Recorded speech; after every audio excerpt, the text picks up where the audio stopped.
Hey everyone, welcome to the Mix Minus Podcast, episode number 9. This is Matthew McQueeny. In this episode, I sat down and talked with my dad in studio about his life, about his time in media, and about how his life and media have intersected really from the very beginning. So without further ado, Mix Minus Podcast, episode number 9, my dad, Jim McQueeny.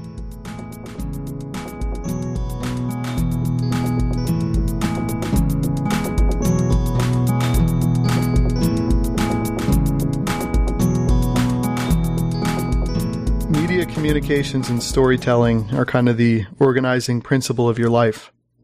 When was the first time you remember consuming media as a kid? Oh, I can remember very well with the age of newspapers. My mother was a voracious reader. And at that time, there were morning papers and afternoon papers. And she would send me in the morning to buy at least 2 papers, sometimes 3. And in the afternoon, I would go pick up papers and cigarettes, and they sold them to you when you were 10 or 11, 12 years old. The papers I would get were, I would get the New York Times in the morning, the Daily News. Oh God, the Daily News for sure, because that was a paper that, the blue collar people read all the time. And there was another paper in the morning, and I just can't remember what it is right now, but, in the afternoon you would get the World Telegram, the Journal American, and the Bergen Record. So I knew there would be 5 papers a day. And so we had 5 papers a day that I would read every day, in addition to bringing them home. And my mother actually used to quiz me on what was in the news, on the tiniest articles that were buried in those newspapers. And I felt it would be a great accomplishment to always outthink her on that type of thing. So I went and read every single thing in the paper. And the process sort of made me a media consumer and made me media savvy, even at 10 years old. And you were like 7 years old, right, when you were doing this? 7, 8, 9, maybe as much as 10 years old, yeah. And were you actually able to consume the media and understand what was going on in it? Well, they like to say that in Jewish newspapers, people read Hebrew from right to left as opposed to English left to right. And they also read newspapers from back to front. And I think at least on the back to front side, the sports was always in the back of, say, the Daily News in particular. The New York Post was the other paper I would pick up in the afternoon. I just remembered that. And I would read the sports section first all the time before I went to the news sections to prepare for my mother's tests on current events.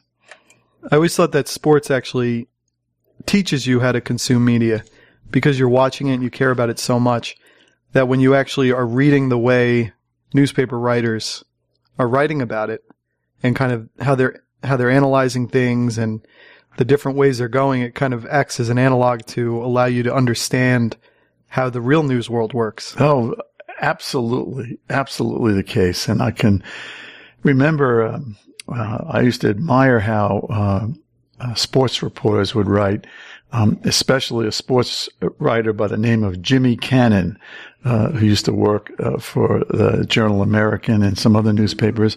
The way they would just, in a limited number of words, describe a universe in its complexity and bring it to its simplicity and do it with an emotional, interesting angle on top of it. It was sort of like solving crossword puzzles, and they would have to write every single day. And recently, I saw a book about Jimmy Cannon, and I went to Amazon and I bought that book. And some of those columns that I'm reading now from that book are columns that suddenly strike me as something I read when I was 10, 11, 12 years old. And it was really delightful. I'm not finished with the book now, but it's really delightful to see how sports reporters like Jimmy Cannon, there was a guy named Arthur Daly from the New York Times. There were a whole bunch of other writers like that I knew first as writers before I know anything about a Steinbeck or anything about any other real authors or literature, that type of thing. And what I really liked about it is something I used as a reporter. You knew you had a limited amount of words to present very complicated situations, and you had to do it in an attentive, informative way. That was a challenge. And I used to think, well, look, sports writers can do this with sports. I can do this with news. And it was a guiding influence on how you would cover news. Did you ever pretend to be a broadcaster when you were a kid, or were you mostly into the written word? Mostly into the written word, frankly, not broadcasting so much. Although I admired, again, sports broadcasters, I remember listening to Yankee games when Mel Allen was the announcer with Red Barber and Phil Rizzuto doing the announcing. And it was just a dreamlike situation. I just remember Red Barber and his Southern accent. And years later, I never realized it, but Mel Allen was also Southern. And you could never pick that up. It sounded like, to this day, it was, that ball is going, gone. And then the declarative sentence approach that Red Barber would use a lot of times, more sparse in his spare in his words that he would use. But very quick. He'd be speaking little bursts like runner, checks man first, third base coach looking over. There's the throw. Strike. 2-0 or 2-1. And they never got into the discourses about baseball that you really want to hear from people like that. But I remember their styles but wasn't interested in imitating them. Actually, at that time when I was listening to them as sports writers, I thought they'd be talking about me one day in center field at the Yankees, and a dream that got disabused very quickly as you come up in competitive levels in baseball beyond your little town of 7,000. And I think it's kind of sad for broadcasters. Well, I don't want to feel bad for them, but in the sense that until you start trying to do this, whether it's podcasting or broadcasting or being on television, you don't realize just how good they actually are, because they're making it seem so easy and even, and it's as if they're really just talking to someone else in a normal thing, but that's an absolute skill. Well, when I eventually did get a television job, it was at New Jersey Network, and there were a lot of reporters there. Even though New Jersey Network was a public broadcasting station affiliate, a lot of people from around the country were just dying to get to the New York TV market, which of course this was in. And I remember starting out as a print guy, and I was really picked to be a reporter not because of my broadcast skills, but because I covered politics for print, and I was writing for the New York Times and many, many years with the Star-Ledger when an opening came up at NJN, and they hired me more as the guy who knew politics, who was a little rough, very rough, around the edges and doing TV. And it was interesting because I sort of succeeded because I just did it my way, and it was totally probably unprofessional. However, there were a couple of people there, one in particular, a guy who later went on to, Steve Taylor was his name, who went on to ABC News covering the White House, a lot of stations around the country. And he said to me on the first week I was there, he was really saying between the lines, you're a terrible broadcaster on TV. That's what he's saying between the lines, but he was a nice guy by saying, listen, Jim, anytime you need some tutoring or stuff like that to really help you with, with your TV appearances and stuff like that, maybe we should talk and practice. And I said to Steve at the time, I said, gee, I don't know how I look. I really haven't seen myself. And Steve goes, you've been on TV a week and you haven't even looked at yourself? And I went, no. And he goes, why? And I said, because I think I'm not going to like what I see because it's so rough. And if I don't like what I see, I'll get more defensive and I'll never get better on here. And I remember him looking at me astonished with his mouth open, thinking anybody in TV focuses on things like this, how you look, pacing between breaths, certain words you use in broadcasting that you'd never use in print, all the things that Steve was incredibly good at. And I just remember him looking at me saying, like I was a savage in his medium.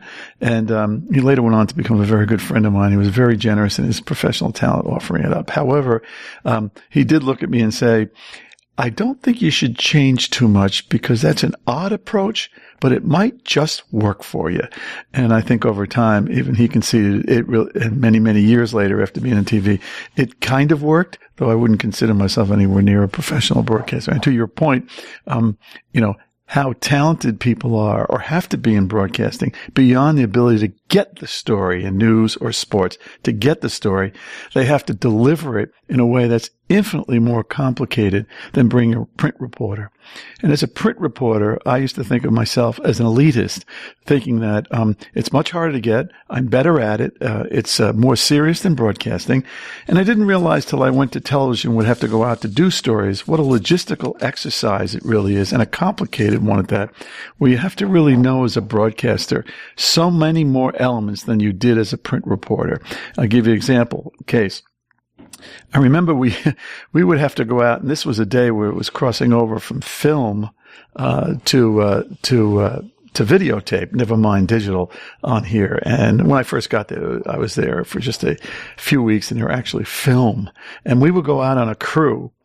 A crew then with the truck was the driver of the van, a field producer, a sound guy, a camera guy, and the reporter. So we would go out in a truck, like on a bomber mission to Berlin. We would leave at 8 o'clock in the morning to do the story that the assignment editor selected for us to do. Mind you, the story. One story. Then that story would be 3 minutes and 15 seconds long, 3 minutes. Unlike today where it's less than a minute. In later years, I came to do a minute. But it was just a logistically complicated thing. And, we would come back, and I got a great appreciation for how technically proficient you had to be in broadcasting to get it done right. And the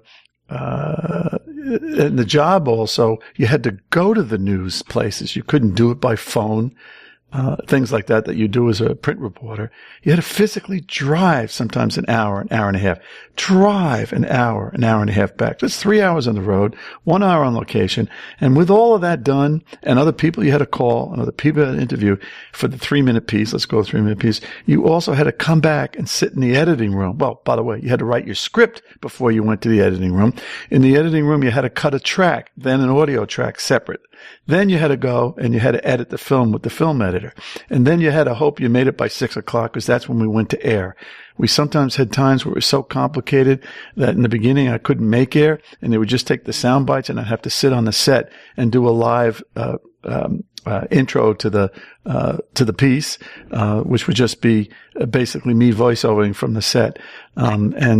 So that's where I got a great appreciation for what you started out saying is the technical appreciation for broadcasters and what they have to do, whether it's radio or whether it's TV.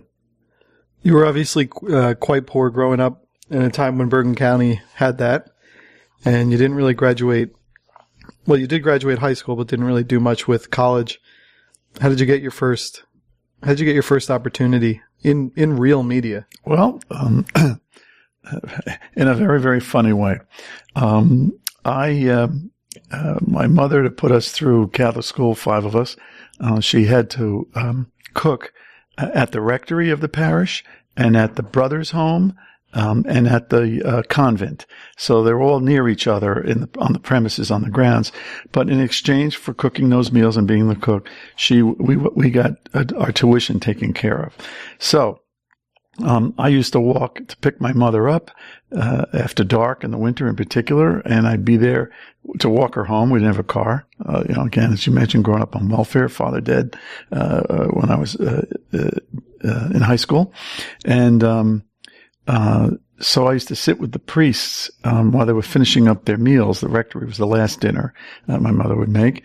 And I'd get into all these discussions with the priest at the end on things I read, because, again, I was a voracious reader. My mother was a voracious reader.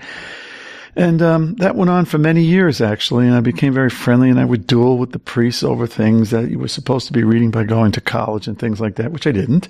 Couldn't afford it. Had to stay home as well with my brothers to basically earn money to support them. And then the Monsignor of the parish, the guy in charge, said, "So, Jimmy, you want to be a writer? You want to be a good writer?" And I said, "What kind of writer do you want to be?" And I said, "Well, I'd like to be a rich writer." And everybody laughed. And he said, "No, what kind of writer?" And I said, "Well, maybe a writer like a Hemingway, an action type of writer, something like that, And he goes, "Sure, but even a guy like Hemingway started somewhere shorter, smaller, and more reasonable." He goes, like even Hemingway started at a newspaper, which I did not know at the time. And he said, yeah, Hemingway started as a reporter for the Kansas City Star, and that's where he honed his talents to be a writer. Maybe you should do the same, and you'll be a Hemingway someday, I'm sure. And then I said, well, in my conceited way that only a 19 or 20-year-old could say, well, yeah, maybe I can spend some time at the New York Times tuning up before I go to become a writer. And he goes, sure, the New York Times would be good to have you, Jimmy. And I went, yeah, and maybe the Daily News. I like the Daily. Oh, sure, the Daily News too, Jimmy. They'd be good to have you. And then there's a pause, and he goes, and maybe you send an application to the Hudson Dispatch. And I went, the what, Monsignor? He goes, the Hudson Dispatch. It's a paper in Union City, New Jersey. And look, it's not in New York, but from Union City, you can see New York across the Hudson River. So it's like being in New York. And I said, sure, I'll send them a resume too. Why not? Well, of course, I sent all these resumes out, and I never heard a word ever again from anything else except the Hudson Dispatch. I get a note to come in to see for an interview the publisher. The publisher's name was McMahon, another Irish guy. The Monsignor was an Irish guy, Tom Curry. And I went in to see McMahon on an interview. The interview lasted like 5 minutes. I got ushered into this cathedral-like room. He was the publisher, and it's very rare that a publisher ever would interview a novice reporter, ever. I came to realize that later in years. But I go in there, and he's yelling on the phone at some Hudson County pal, real mad, telling him where to go on this type of thing and get the classified ads into this paper. I don't want to hear it. And he had his back to me, and he slammed the phone down with a curse. He looked at me. He goes, "What do you want?"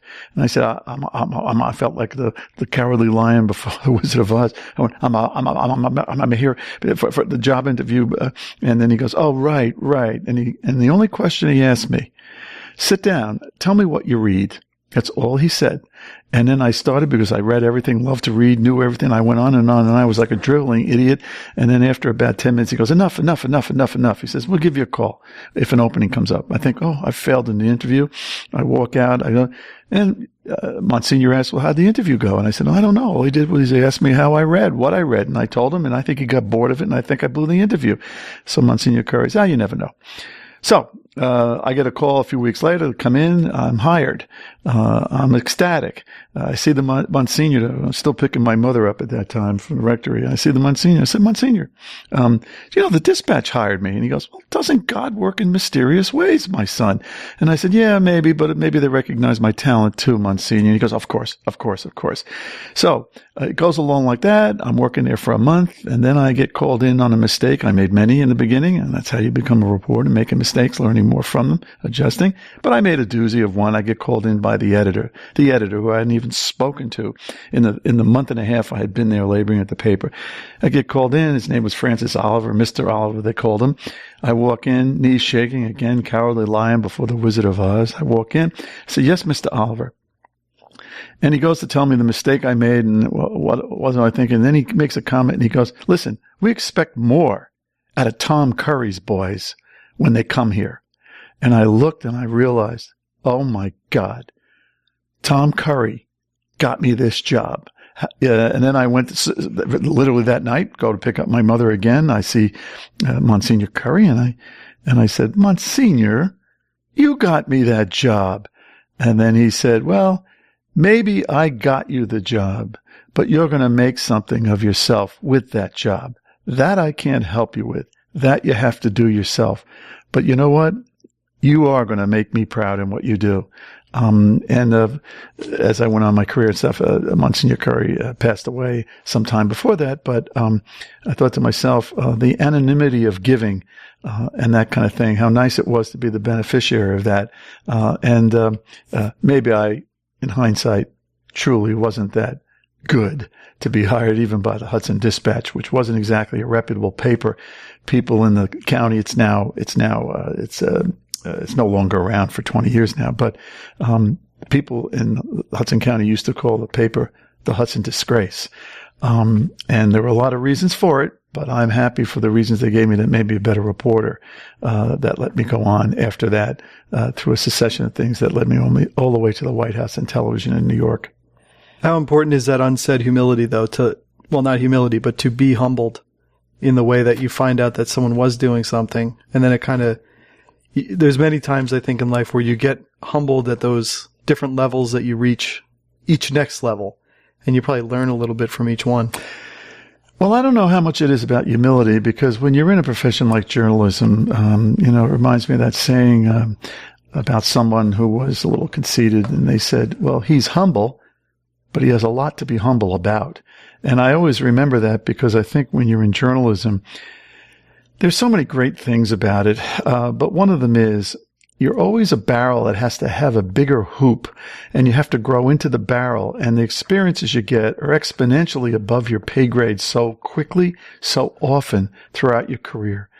I used to say, and I used to teach journalism at Rutgers, and I used to say to everybody, if you want a job where you're going to wake up every morning and you have no idea what you have to be the expert in by 6 o'clock that night, then you will want to go into journalism. It's a terror in the beginning, because you're sent out on an assignment that you probably know little or nothing about if you don't have a beat, and most people don't have beats or didn't then.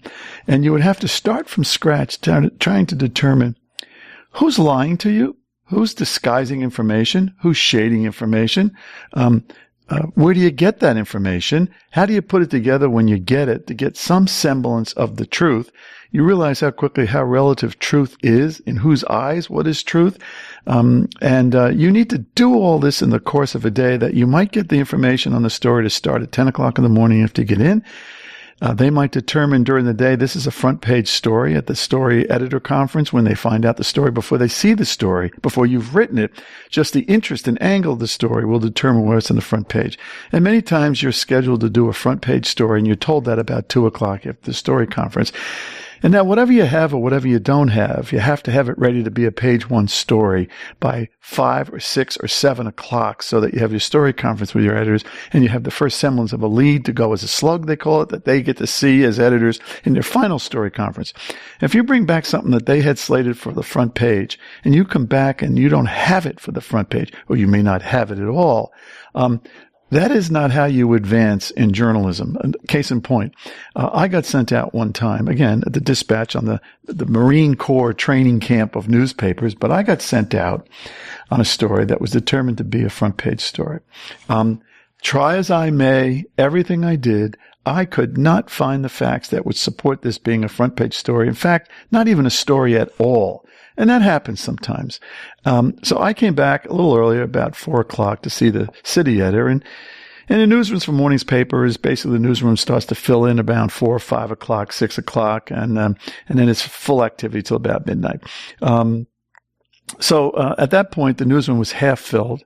And when I told the city editor, who was a really nice guy, but he was part of the culture, the profession, very hard-nosed, I came back and I said, his name was Charlie Weber. I said, Charlie, try as I might, I can't get the information for this story. I don't have it. I don't even have a story for this right now. And then he looked at me, and he was usually very nice up to that point, with a very hard look. And then he basically stood on his desk. And this man at the time was about 60. He stood on his desk while I'm standing there on the floor, and turned around and faced the newsroom. And he said, Jim McQueeny can't deliver the front page story we have slugged for tonight's discussion and tomorrow's front page. So what we're going to do for Mr. McQueeny here, and they always called you Mr. like in the Navy if they're really mad at you or something, what we're going to do for Mr. McQueeny here, we'll tell him right now. And he leaned toward me and he says, you're going to get that story, or we're going to put a blank space here in the 3-column box area where we have it on the front page, and say, we'll put your byline on it, but the headline will be, Jim McQueeny couldn't get the G-damn story on here, and we're putting your effing byline under it, and there's nothing else that's going to be on there. How do you like that? And of course I didn't like it. I turned around on my heels, almost my eyes teared at this public rebuke. And I got in my car and I drove back up to the town where this story was, West New York. And I just doubled down and went to everybody. And I got that story then, and I came back, and I thought I'd be welcomed as a hero. But I came back, and I told Charlie Weber, I got the story, here's the angle, all this stuff. Instead of an attaboy, he goes, well, what are you standing here for? Write it. It's already running. The editors are waiting for it. And they had fully expected I was going to come back with that story, or I wouldn't come back at all, they told me later. And I think that was one of the turning points in journalism at an early stage for me.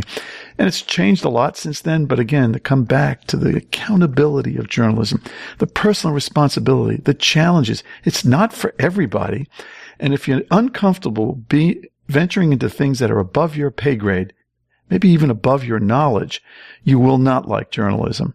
And now, and you do get used to that, by the way. It's like getting used to gunfire artillery, as they say in the Army and stuff like they go, oh, what are you ducking for, kid? That artillery shell was only 100 feet away. Come on, wait till they come closer. And it is like that in journalism. And it is when you start, and it is when you become a reporter.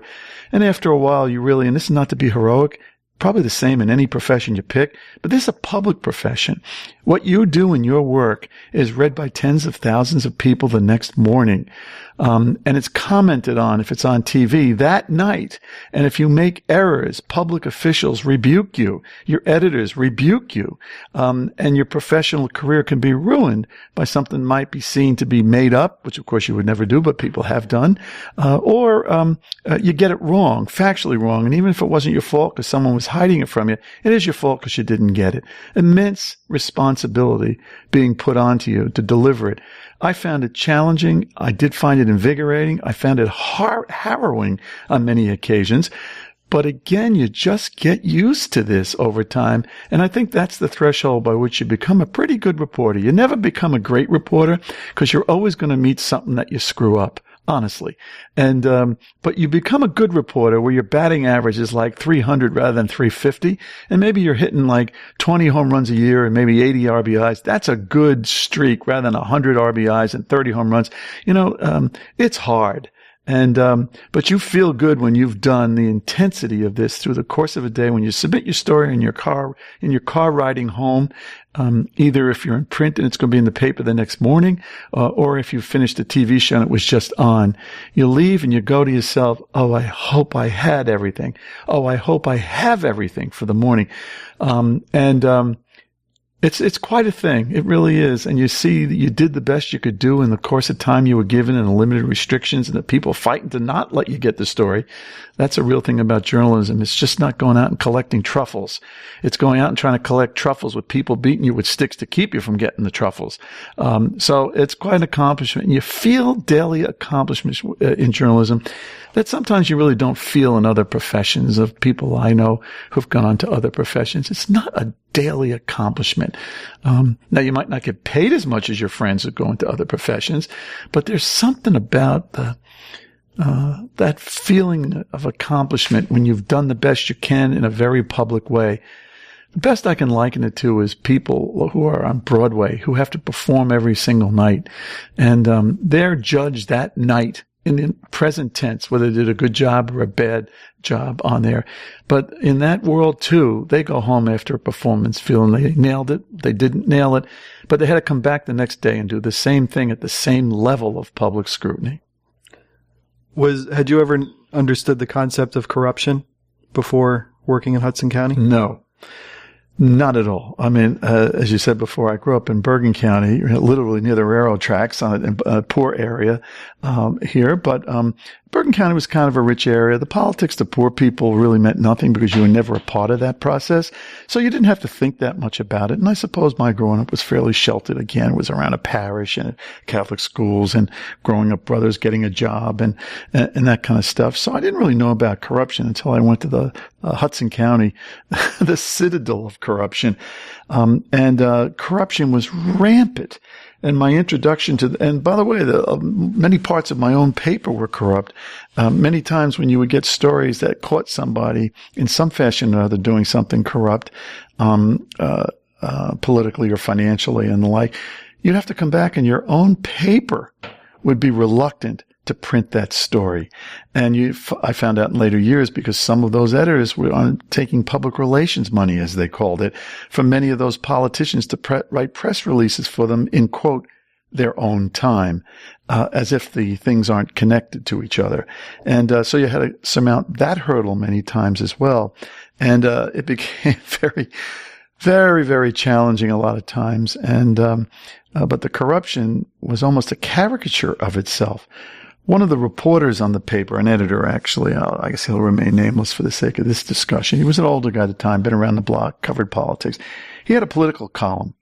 And then I was breaking some stories after the first few months, on my own. And he came up to me one day and he had the equivalent of a rate card that advertising salesmen have on a newspaper that give the prices for ads and sizes and shapes and special editions that go.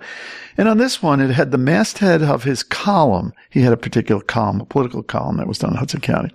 And under it, he had a rate card. And under that, he said to me, first of all, he came up to me and said, "Kid, looks like you could earn a little extra money. Listen, I'll give you about 20% of what I get for this, for every item you give me." And he gave me that card that had his column top on it.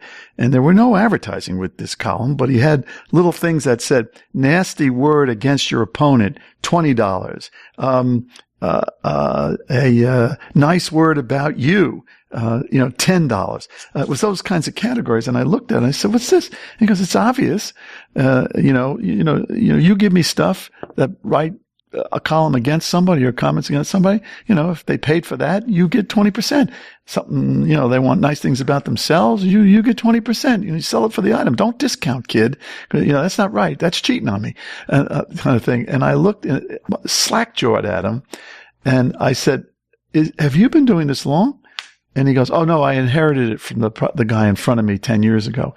And he looked at me and said, "Someday this could be yours too, but right now it's mine, and I get 80% of what you bring. And just be out there hustling for news for sure, but also be out there hustling for me for items for this that people pay." And then, of course, I didn't do it. I kept it. I wish I had to this day kept that card. It was tremendous. But many politicians did, and they would see me on a beat, and I'd be doing a story that was negative, and they would say, let's say the first name of this guy was Jack, right? And they would say, "You're writing this story? Well, listen, I'm going to give Jack a call, and I don't think your story is going to see the light of day." And I think many of my stories did not see the light of day because Jack interfered. I don't know what that was on his rate card, but I'm sure he got something off of that. Now this was the county politics. It seems like much of your progression was very similar. I mean, you were in the media, but it seemed very similar to how a politician might move up through the ranks. Oh, yeah. I think that's very so. It's a good observation. I went from Hudson County politics and covering small towns to the Ledger, where I was put on temporary duty covering Newark City Hall. And then that was a brief turn because I was sent down to the State House for the Star-Ledger to cover the State House. I loved covering Trenton, the State House. I loved it. It was direct action every day. You'd be on the front page almost every day. And it was at a level of action and activity that just had your head spinning. No shortage of stories, no shortage of angles, no shortage of glory for you because your paper, because you could get these stories, would give you prominent coverage, prominent placement for your stories and the like. And it was real action. I got promoted after 4 years doing that to be the Star-Ledger's White House bureau as well. I went down there, and as prestigious as that sounds, being the White House bureau chief, I found that actually it was a promotion in many ways. I got more money. I got more prestige. I got a White House press pass. I did a lot of stuff with that thing. But I was buried in the paper more than when I was in Trenton. Why? People don't care about what national news in a state newspaper. So I sort of got tricked. I did that for a few years, and I just was feeling myself left behind. And then I had a chance to work on a presidential campaign, and I always wanted to see what the other side was like.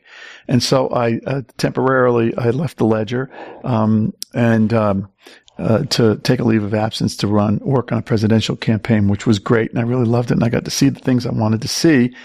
Then after that, I took a job freelancing for the New York Times, wrote a lot of stories for them on different things, and then got picked up, asked to be on a TV show, covering politics, which I sort of alluded to at the top of this set here about going as a newspaper reporter, covering politics, and even contributing to New York Times. And I went to work at NJN covering, again, the State House, but as a TV reporter. And then I did that for a couple of years. And then, Frank Lautenberg, who was just a businessman looking to run for U.S. Senate, I got introduced to him once during the presidential campaign when I was doing that. Didn't really know him, asked me if I wanted to run his campaign for U.S. Senate. Well, I stayed at New Jersey Network, decided not to do that campaign, and never really spoke to Frank in the course of the campaign. Somebody else actually got the assignment of covering Lautenberg. I got the assignment of covering his opponent on there. And so we never really crossed paths. But the Saturday after Frank won, he called me up and asked me if I wanted to be the job of chief of staff or press secretary or whatever it was that I wanted out of there. And I was astonished. And I said, why are you calling me? There are a million people out there. And he goes, from our one meeting, which was about 9 months before, he said, I knew it, that you were the guy for me on this thing, even though you turned me down and said I wouldn't win, which is true. I thought Andy McGuire, a congressional guy that was in there, was going to beat Frank in the primary, which he was quick to remind me of that I was wrong. But he said, sometimes things hit. I made my career at ADP, picking talent, to use his phrase. Sometimes I'm wrong. I hope I'm not wrong with you. A lot of the times I was right. I hope I'm right with you. But how blunt he was, how direct he was, and how matter of fact, I liked that. And I thought, well, I'll do it for a couple of years to see what it's like on that side as well. It'll make me a better reporter. And I told him I'll do it for 2 years. The Senate term is 6 years. And I said, I know, Frank, but I'm not a politician. I don't like that. I want to go back to journalism. But I re-upped twice with Frank and stayed 6 years for the entire term because the experience was so great. And then after that, I left media to go into media-related business, public relations and stuff, but I also picked up to continue the TV thing. I did partisan debate for New Jersey Network for many years. I was the Democrat, and then Roger Bodman, the Republican lobbyist, was the Republican guy. And we always battled each other from each view like that on Friday afternoons. Friday evenings live, and Roger really knew his stuff. Roger was really, really good, and I enjoyed sparring with him. Then News 12 started an operation in New Jersey, and they asked me to host a political show, again, about politics in New Jersey. Spent nearly 10 years doing that in addition to running my business, my public relations business. And of course, more recently, Fox TV offered me the job I'm in right now, and that is hosting a weekly show, New Jersey Now, at noon on Sundays, doing essentially what I've done for 10 years, but it's a little more zippy. They got a lot more camera work. They do it a lot more attractively. I miss my friends at News 12. I really, really enjoyed my time with them.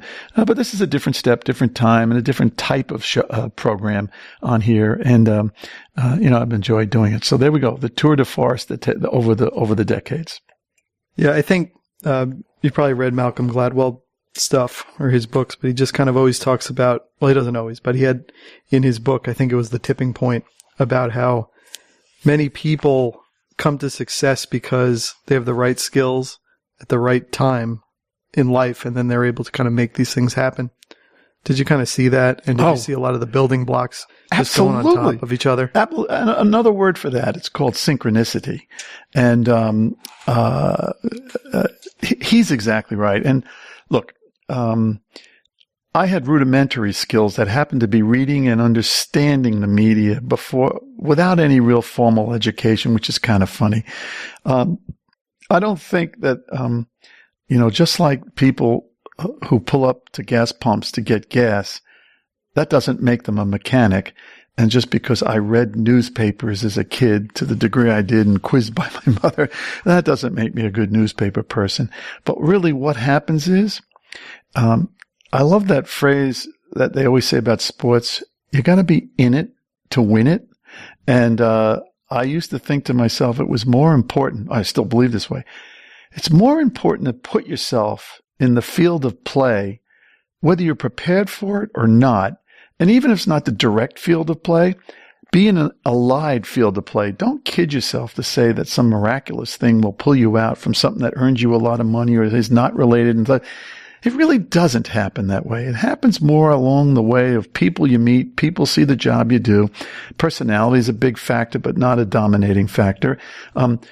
Perspiration is more important than inspiration. I like to say that synchronicity may put you in the field of play, but to really win, you have to work harder than everybody else, especially if you're not smarter than everybody else.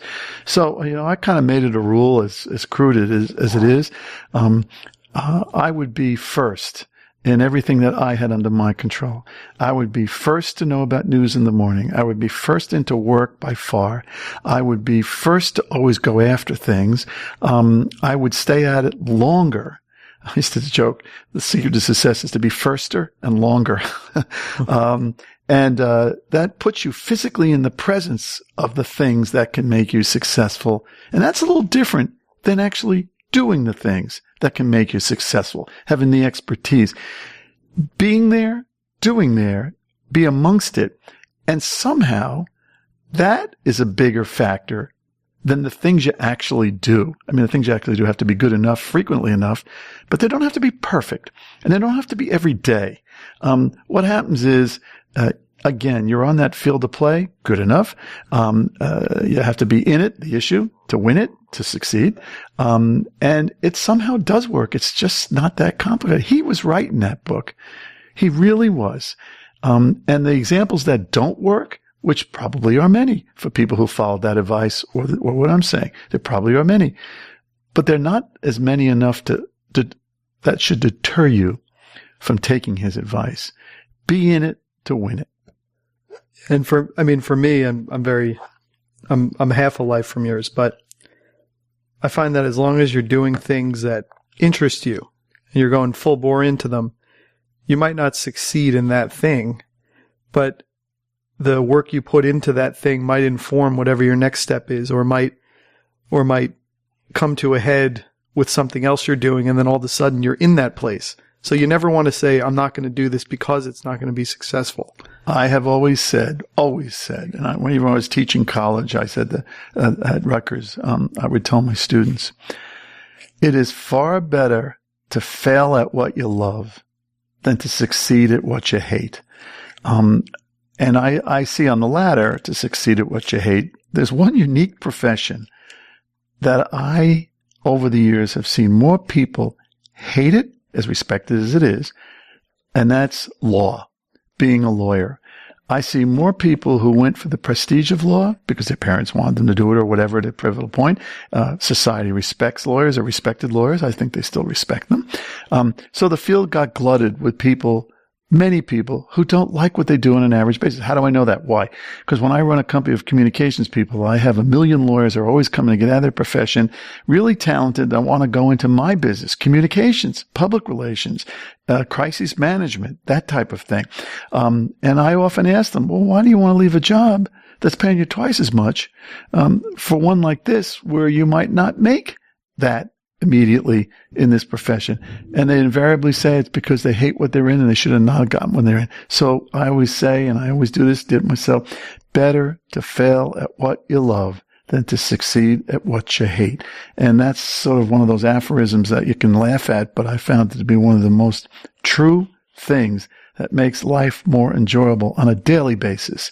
You don't look back and regret either, because you can't say later, oh, I wish I had gone to something different. Like those lawyers I talked about, they all say, I wish I had done something different, but different pressures of all kinds, maybe some of them economic and justifiable. But they're in many cases doing what they don't love. That's not to say, by the way, that lawyers don't love their jobs. But yeah, because we have a family member. We have a family member as a lawyer. And he seems to like it. He loves it. And that's a good thing, on here. But, the issue of just get close to what you do. There's always going to be a way that you're 6 degrees of Kevin Bacon in that profession, and it's going to be made to happen. Maybe not to the scale that you envision in your dreams, but to some step that'll be personally rewarding. You haven't really talked at all about doubt in your ability to do certain things. Now, it seemed early on you didn't have doubt because you probably had a little bit of ignorance is bliss and, thinking you would get to the times. And then later on, you probably had to have had some level of doubt. Well, I'll tell you a couple of things. One of the great things of growing up poor, and it is a really great thing, is that people always underestimate people who come from poverty or don't have the gilded degrees or things like that. They are, later in your career, you are constantly underestimated. That's a real competitive advantage. The other thing is about doubt. When you live poor, grow up on welfare, have family circumstances that might be challenging and things like that, you actually don't have time for doubt in many cases. You really learn the lesson about life that most of life is about discussions, and only a few people are good about decisions. And I like to say all the time, 10% of the planet are deciders, 90% are discussers, and 100% of the discussers hate the deciders.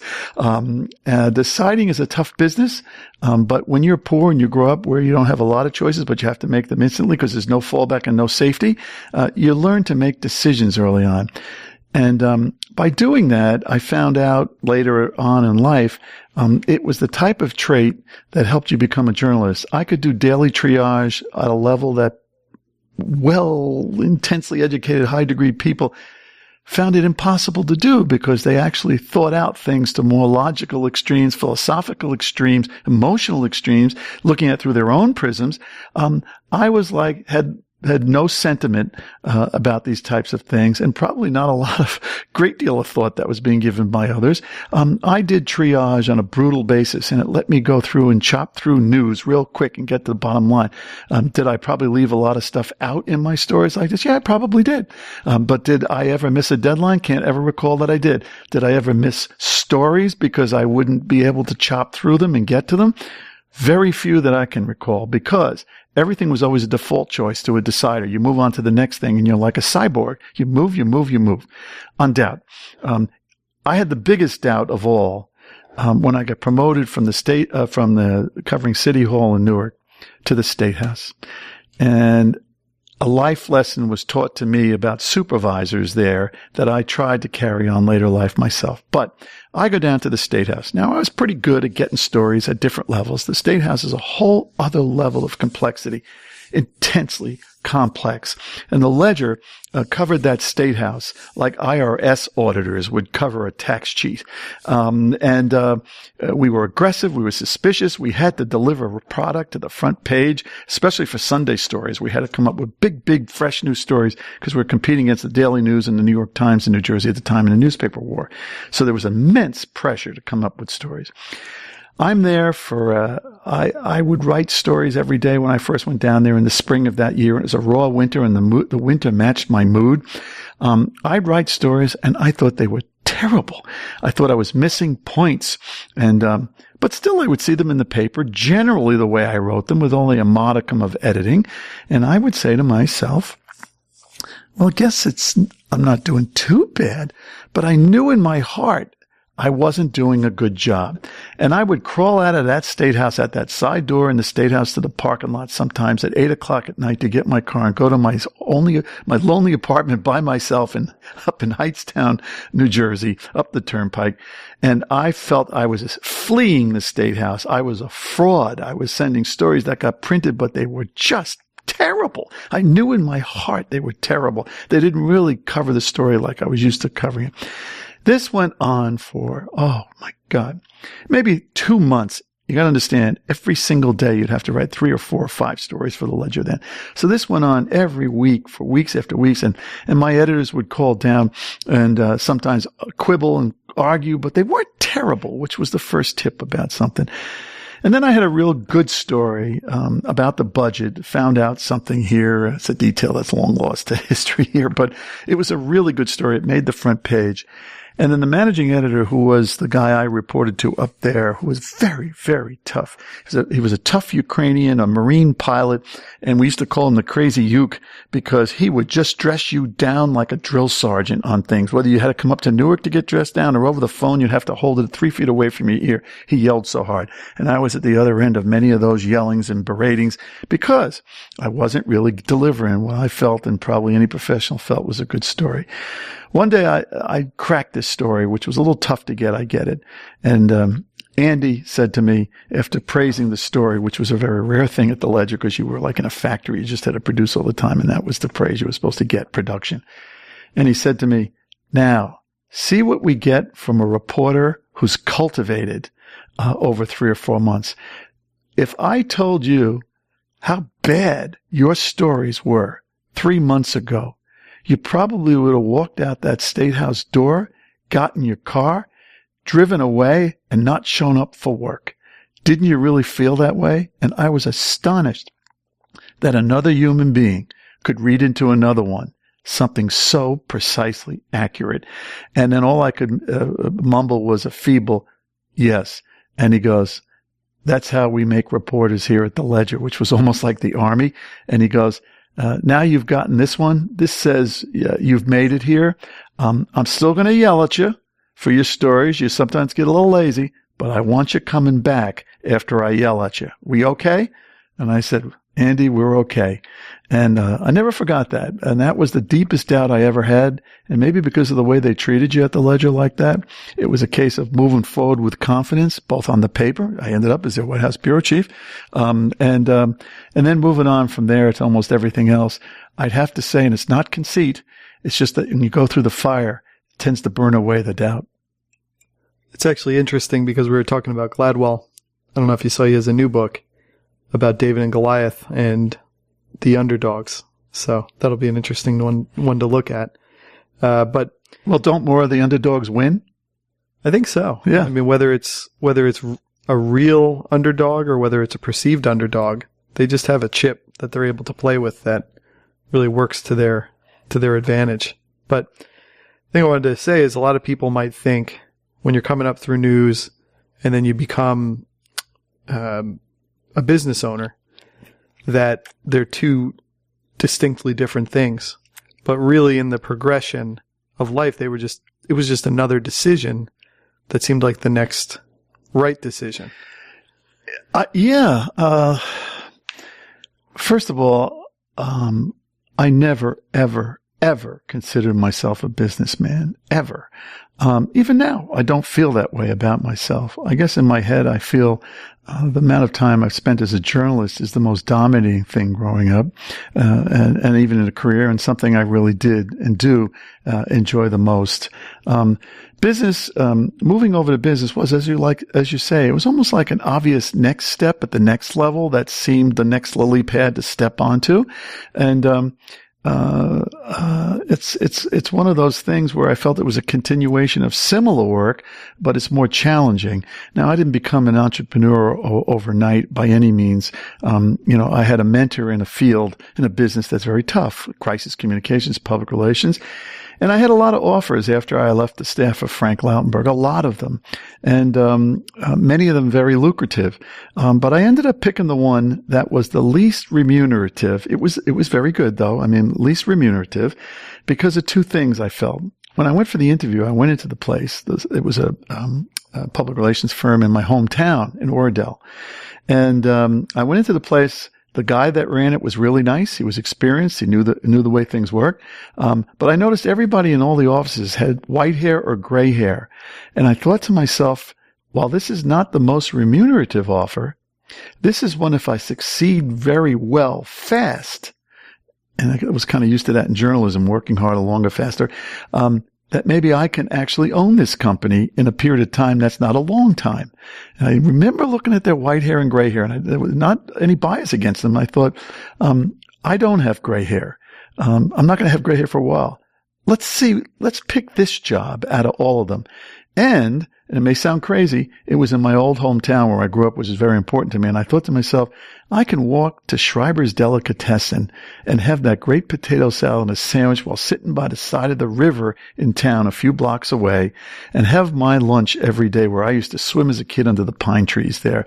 And it seemed like a good blend as I was starting a family. And we bought the house I grew up in at the same time there. And I thought, well, let's see what this new profession is of public relations. I didn't have a high view of it as a journalist, by the way. But it was a new thing and I wanted to try it. And so that was a mentorship. I was taught a lot by the owner of that company on how to do business. But mostly I did what I did before, which is handled issues, complicated ones, but I wasn't putting them in a newspaper. I was either trying to get them in a newspaper for a client or trying to have the story properly done for my corporate clients' interest in meeting facts right, all that kind of stuff. Or sometimes trying to keep them out of the paper too when they did wrong or something like that. That's what public relations counsel is. Just like in counsel for public, the court of public opinion, lawyers, sometimes their client might be guilty or quasi-guilty, and you're obligated to give them, and they pay for this, the best representation they can have to have a fair chance of defense. And sometimes that's why you took even some of those clients. But the mentorship was really important because it told me how to run a business. And as it turned out, I ended up bringing in enough business in a very quick period of time, a couple of years, to get a significant interest in the company as an owner. And then quickly after that, very quickly after that, having the majority interest in the company. And then I moved it from my hometown because it got so big, fortunately and luckily and good work-wise, that we did. And we put it out in Morristown to accommodate the size of the company there. And all that time, and since that time, basically having the company Winning Strategies, we've been in Washington, done a lot of work there of 10 years. We do a lot of national advocacy, and we do a lot of stuff overseas now as well. It's a lot like journalism. You deal with journalism. You deal with a different kind of journalism. Papers aren't as important now as perhaps social media is, or a lot of the instantaneous television is, and online type of reputational attacks. It's gotten more complex here, but it's never been pretty much me about being a official businessman. The rule I did in journalism was I did and provided the best product that my conscience felt was good enough. Never perfect, good enough. And then career promotions, all that stuff, it just came. And money, it just came. I focused on growing the work and doing the best work in sort of a naive way. In business was no exception. Business, we just tried to do the best work of excellence and attention to the clients and their problems and their details and the complexity of solving their problems. And I used to say, at the end of the year when money mounts up in the business, and that's how you do it, you take a limited amount and you run a business and you take a limited amount, and at the end of the year you divvy up the money. And I used to say, we spend so much time on the work and focus on our clients that come November when you have to look at year-end money and what you got in the bank, I'd look like out after it was snowing and you don't look out the window for a long time, and you look and you go, oh, snow drifts. It snowed hard when I wasn't looking. And then here, levels of money and compensation came as a result of doing the good work, and you didn't pay attention to it. It just sort of grew from the good work. And I kind of like that. And that's sort of still been throughout my business career, the experience I found, and money management and employees, a whole different skill. You're really not taught that in journalism. You're really not. You don't have to. Somebody else does that. So that was a new thing I had to learn. And I learned a lot of new stuff on how to do that, both on money and employees. But still, I don't consider myself really a businessman. I consider myself practicing like a playing manager in some ways in baseball. Are you still learning from it? Oh, on the online and new media side, I learn things that frustrate me every day. You'd think I'd be glad to learn it, but every time I learn it, 30 days later, there's a new thing that's come. And I feel like the dog that's chasing the bone that people are throwing for me to go get. And every time I get the bone and bring it back, there's another one they throw for me that I have to learn. The speed of which media is morphing into all mediums is astonishing. And it's very hard to keep up. So lately, I've just tried to stay aware of what the delivery means could be for this thing, but stay closer to the knitting of what I do about issues management and strategic things on how we get to where we have to go for clients, whether in defense, if it's a reputational thing or crisis thing, or offense when they want to go after a market widget share or something like that. Those things I would have laughed at many years ago. All your day is spent trying to get a widget share or a market share, if you will, for a client. How can that be exciting? Well, the funny thing is, it is exciting because it's measurable. You have to succeed now with clients and show them how you succeed. It's not whether they laugh at your jokes or like the color of your logo and your prices are good alone. You have to move your clients forward. And the measurability now that's online and social media and things like that to find out just how you've moved them rather than do a good ad on a newspaper that you hope somebody sees. And even the client measurement is fast. How much business did we get because of what we just did? And while that was something 10 years ago that could take a year or year and a half, they'd ride with you to see what the market share was. Now, if they ride with you for a quarter, you're lucky. Yeah. And I think it's funny that, even when we're looking at what we're doing at this moment, we're just sitting in a basement in northern New Jersey, a couple of good mics and a mixing board. And afterwards, it's going to go online, and we're going to be tracking it the minute it's happening, right. where it's being distributed to, who's clicking it. I still want people to listen to it, even though we know who's clicking. But everything is measurable, and it's just so important to the whole piece. Now, with the part when you came back into business, it was probably a great decision to go with obviously the company you did for those certain reasons, but there must have been another aspect where you were worried that people were trying to hire you in almost a reverse lobbying capacity. Yes. In fact, I think the other positions that I was being offered, it was implied that I would do some quasi-lobbying. I did not ever want to do lobbying. I didn't like lobbyists when I was a reporter. I didn't like lobbyists when I was in government as Senator Lautenberg's staffer. And I know it's unfair. It's like saying you don't like lawyers.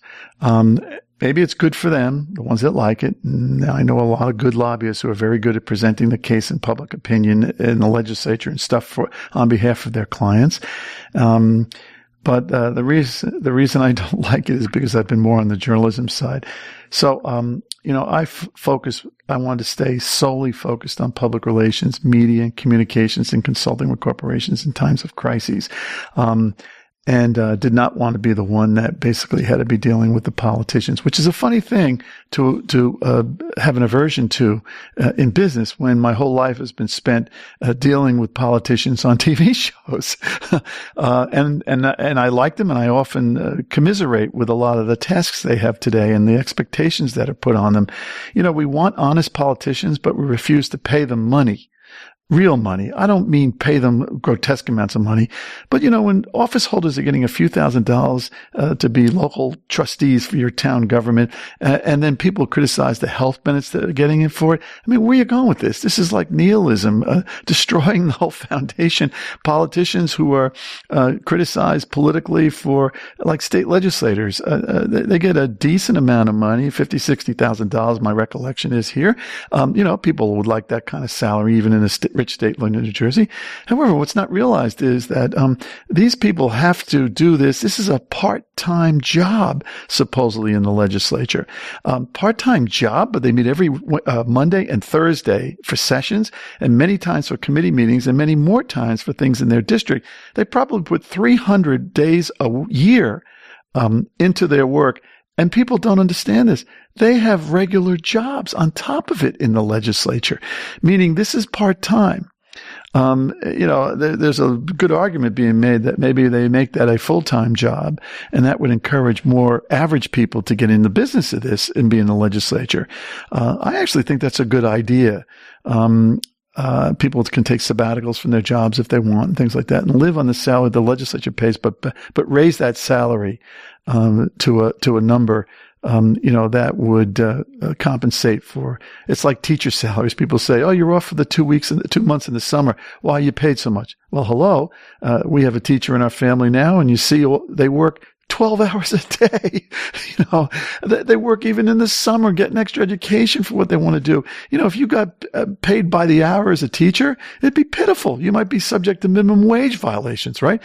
Same thing with state legislators as well. I think that if they too were paid by the hour, extrapolate the time paid by the hour, what they get now, they too would probably be in wage and hour violations. And you see them, people criticize them right away for being involved in all these deals, deals meaning whatever they mean on here.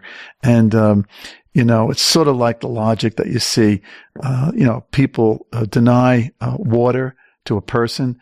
And then when the person just runs past them and takes a sip of water that they're not allowed to have, they want to prosecute the person for water. Well, who's responsible? The one who took the water or the one deprived them of the water? And I think of that analogy a lot of times when you think about state legislators and the tasks that they have. And these days, no good deed goes unpunished for anyone in public office. Yeah, a couple of last finishing questions, and we'll obviously be able to do this on a regular basis. It's whenever we want to do it and whenever we want to make time for it. But did the priest, was he alive when you wrote for the Times? No, Monsignor Curry passed away well before that. Was that the first thing you thought of?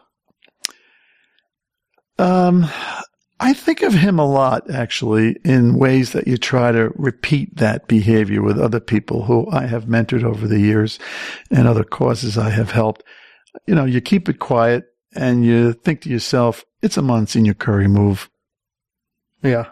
And then just as the obvious ender with this, being in media now for probably 30 or 40 years at this point, how is it actually different? I mean, in many ways, it's really not. It's just a message system. But when you look at television, newspapers, which are the ones that have always been there, and then you have the emerging stuff, how do you kind of bring that all together? And so you wanted to end a show with the biggest question requiring the longest answer. Okay. Well, I'll tell you the thing that I feel why in what area it is drastically different. Well, there's a couple of areas, but let me start with the one I think is the big thing.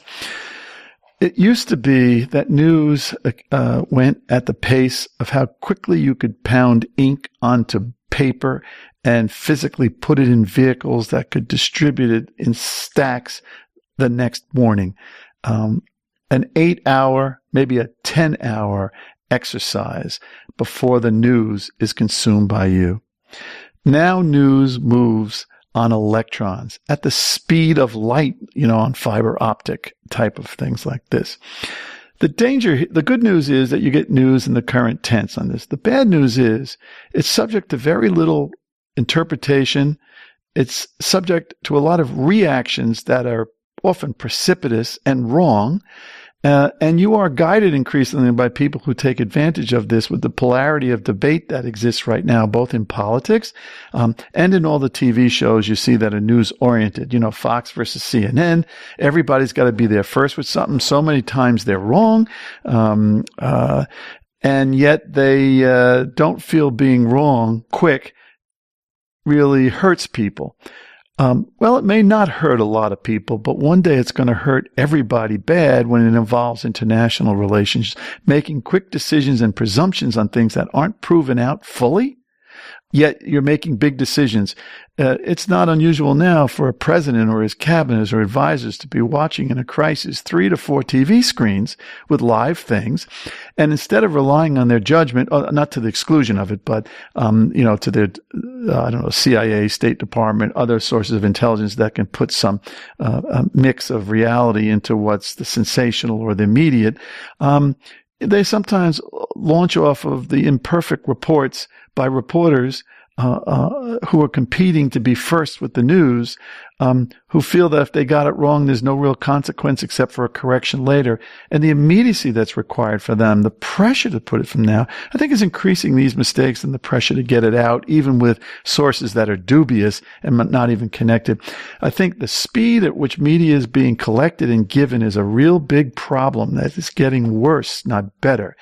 The partisan breakdowns on an interpretation of news afterwards is a close thing that sort of accelerates this problem.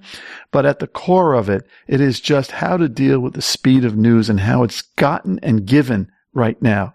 The time between gotten and given is a nanosecond in many cases here. You don't have the cause for pause anymore, whether it's waiting for a newspaper to come out. Or even the days of radio, there'd still be a delay in there. You'd listen to more things because you'd hear more debate. There wouldn't be a tripwired reaction that quickly on things. Things would get cooked in, thought about. What people don't understand, and even the founding fathers knew this in the way they designed our government.